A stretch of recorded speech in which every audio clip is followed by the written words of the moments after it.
First, let's look at volume measurement. Similar to area and excavation measurement, you define the perimeter of what you want to measure by clicking around the object. You can click Escape to undo a point, or start over by pressing Clear in the Tool menu. Complete the area by double-clicking on your first point, and change units in the Tool menu. Next, let's look at the elevation heat map. Change the threshold of the heat map by moving the sliders in the Tool menu, where you can also change units. View the heat map in 2D or 3D for different perspectives. Okay, now let's look at CAD Export.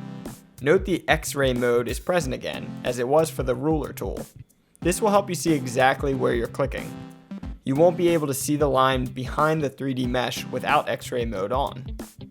Select anywhere on the model, as you would with the ruler tool, and trace the feature you want represented in CAD. To exit tracing, hit Escape on your keyboard. Change to parallel projection and select the desired view direction. Choose your units and export the DXF file. Also note the Adjust Axis Alignment function. This is useful for adjusting the view for different exports. For example, to export an elevation of the 3D model, simply rotate the axis so it is perpendicular to your desired side of elevation. And here's a helpful tip: change the opacity of your model to see the axes beneath. Now let's look at the Shade and Geolocation tool. For accurate shading, we'll need to add a geolocation. Select Choose Location in the Shade tool menu and add the model to the world map. You can expand the window and search for the address or move the map to the correct location. Center the map under your model and select Grab when you're ready.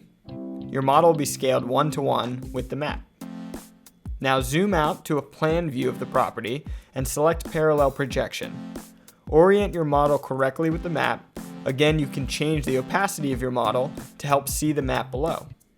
It's useful to choose distinct features like a ridgeline or sidewalk to align your model correctly. Use the arrow keys on your keyboard for minute changes. It's a good idea to align on a whole number, particularly for solar users. This is so PV modules in system design will align to your ridgeline correctly. Once your model is in the correct place, select Lock in the menu and change your model's opacity back to 100%.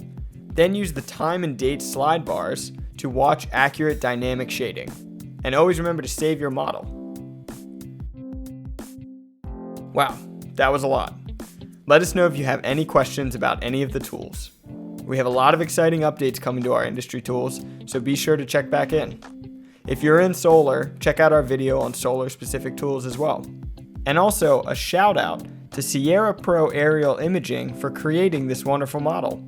Let us know if you're interested in submitting a model for our next video, and we'll give you a shout out. Thanks for watching.